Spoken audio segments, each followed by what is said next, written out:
परतवाडा लैंगिक अत्याचार प्रकरणात नवनीत राणा या विनाकारण धार्मिक तेढ उत्पन्न करून वस्तुस्थितीपासून जनतेची दिशाभूल करत असल्याचा अल्पसंख्याक आयोगाचे अध्यक्ष प्यारे खान यांनी आपल्यावर केलेला आहे. प्यारे खानला माझा एक प्रश्न राहील की जे नाशिकमध्ये झालं, कॉर्पोरेट ऑफिसमध्ये बॉस म्हणून ज्या खुर्चीवर बसले आणि आमचे गरीब मुलींना बुरका घालासाठी बीफ खाऊ घातलं, नमाज वाचायला, जेव्हा त्यांना हे प्रकरण होत होता तर प्यारे खान कुठे गेला होता?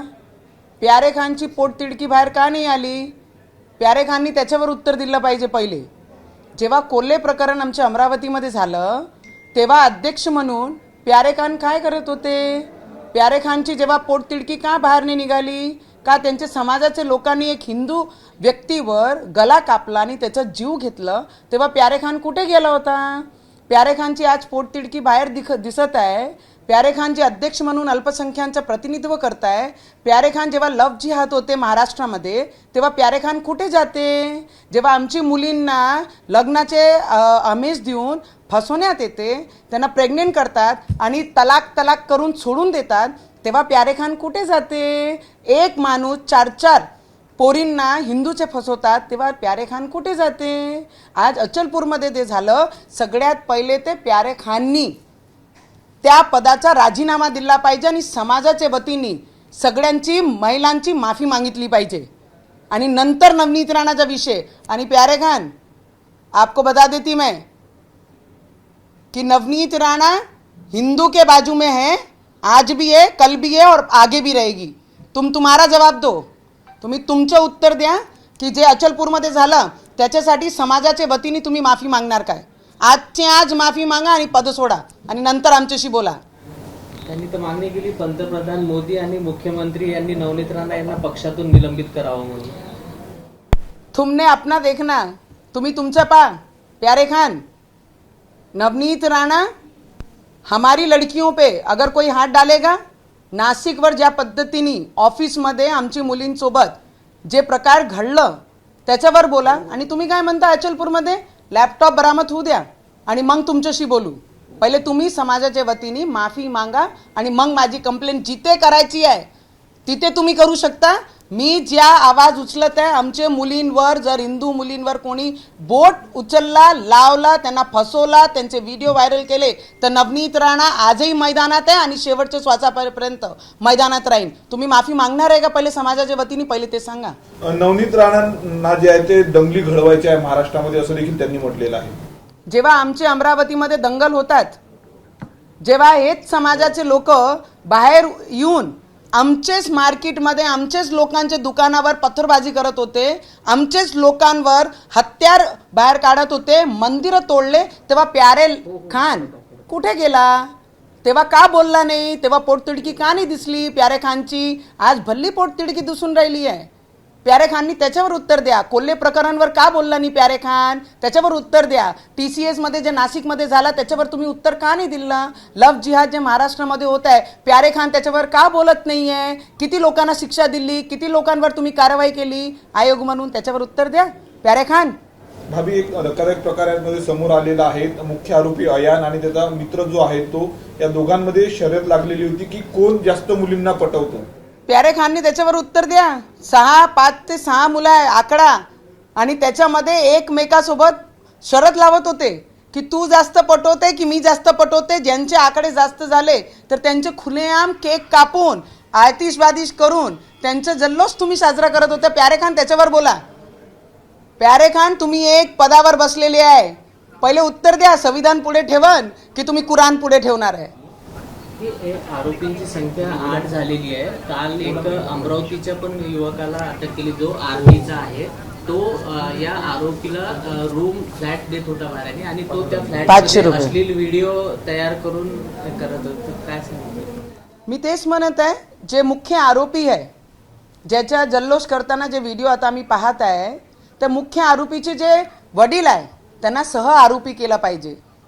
कारण ते ज्या पद्धतीने मुख्य आरोपीला एनकरेज करत होते, जर पूर्ण परिसरामध्ये विचारलं तर त्यांचे वडील म्हणत होते मेरा बेटा तर 10 लड़कियां, 20 लड़कियां, 30 लड़कियां, या पद्धतीने वडील जर बोलत असेल तर सह आरोपी त्याला केला पाहिजे. आणि लवकरात लवकर त्याचा लॅपटॉप ज्या दिवशी बरामद झाला तर सगळी पोल खोलणार आहे की कोण कोण अजून त्यांच्या सोबत होता.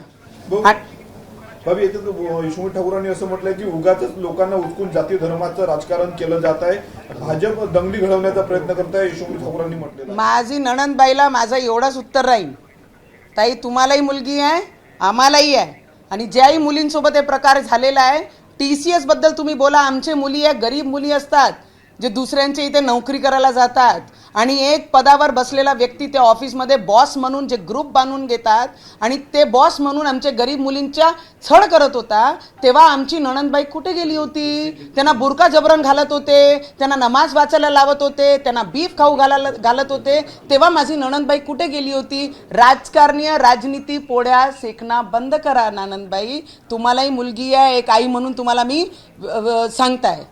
पुन्हा त्यांनी असं म्हटलं की आपण सगळे तिरंगेवाले, मुलगी कुठल्याही जाती धर्माची असली तरी ती तिरंग्याला मानणारी आहे. आणि सोबतच त्यांनी म्हटलं की जातीय दंगली कशा वाढवल्या पाहिजे याचं प्रशिक्षण नवनीत राणांना दिलाय. खऱ्या प्रकरणावर त्या का बोलल्या नाही? मी तर म्हणते ज्यांनी गुन्हा केलं त्यांना सगळ्यांना गोली मारली पाहिजे, मग तो खरात असो, नाशिकचं प्रकरण TCSचं असो की आमची अमरावतीमध्ये असो. तिरंग्याची गोष्ट करता तुम्ही ताई, तिरंगा जेव्हा पाकिस्तानमध्ये काही चांगला पाकिस्तान करते तर त्याचे झेंडे देशामध्ये लागते. तुम्हाला पाकिस्तानचे झेंडा प्रेमी आहे की या देशाचा? आणि ज्यांची राजनीतिक पोळ्या तुम्ही शेकत आहे त्यांना सांगा, आम्ही संविधानाला मानणारे लोक आहे, आम्ही गीताला मागे ठेवू, आम्ही आमचे जेवढेही देवाचे धर्माचे ग्रंथ आम्ही सगळे मागे घेऊ, पण आम्ही संविधानाला पुढे ठेवू. त्या लोकांना विचारा, जे आहे ना प्यारा खान जे आहे, प्यारे खान, त्याला विचारा की कुराण मागे ठेवा आणि हे सोमं ठेवा. जेव्हा एक आधी कोणती गोष्टी पाकिस्तानमध्ये घडते तर झेंडे इथे कशाला लागतात? तुम्ही जेव्हा मंत्री होत्या ना तेव्हा झेंडे अमरावतीमध्ये गाजत होते, लक्षात आहे तुमच्या की नाही? आपण मुख्यमंत्र्यांशी चर्चा करणार आहे या सगळ्या प्रकारावर? हां, आमचे मुख्यमंत्री साहेब खूप अलर्ट आहे. आमचे मुख्यमंत्री साहेबांनी नुसतं लाडकी बहीण योजना नाही दिली आहे, या महाराष्ट्राची महिलांना विश्वास दिलेला आहे की या महाराष्ट्रामध्ये जर महिलांसोबत कोणी छळ करत असन, या पद्धतीचा प्रकार करत असन, ते एक भाऊ म्हणून आमचे मुख्यमंत्री देवेंद्र फडणवीसजी त्यांच्या पाठीशी उभे राहणार आहे. आज जरी ते बंगालमध्ये असले तर बंगालमधूनही सुद्धा ते बाईट पाठवत आहे की मी या सगळी गोष्टींवर लक्ष देऊन आहे आणि आमचा पूर्ण विश्वास आहे. आमचा भाऊ, आमचा दादा ज्या लाडकी बहिणींना योजना नाही त्यांना विश्वास देण्याचं काम करते आणि ते 100% या महाराष्ट्राच्या मुलींसाठी त्यांच्या पाठीशी उभे राहणार आहे. मुख्यमंत्र्यांनी नेमलेला संपूर्ण अल्पसंख्याक आयोग आहे आणि त्या आयोगाचे अध्यक्ष प्यारे खान सांगतात की एकही हिंदू मुली नाही, सर्व मुस्लिम मुली आहे. दुसरीकडे तुम्ही दावा केला की बुरखेवाली एकही. मला एक गोष्टी माहीत आहे प्यारे खान, तुम्ही समाजाच्या वतीने माफी मागणार काय? तुम्ही तुमचे पदाचा आज राजीनामा देणार काय? TCS प्रकरण पकडा, अचलपूर प्रकरण पकडा, लव जिहाद पकडा, जिथे जिथे जे प्रकरण होतात, अल्पसंख्याक अध्यक्ष म्हणून त्या आयोगाचे महत्वाचे पदावर बसलेले प्यारे खान, तुमको मेरा प्रश्न है, तुम अपना राजीनामा दोगे क्या? समाज के बेटे ने, समाज के एक लड़के ने जिस तरीके से लड़कियों के भविष्य के साथ, इज्जत के साथ खिलवाड़ किया, उसका जवाब तुम दोगे क्या?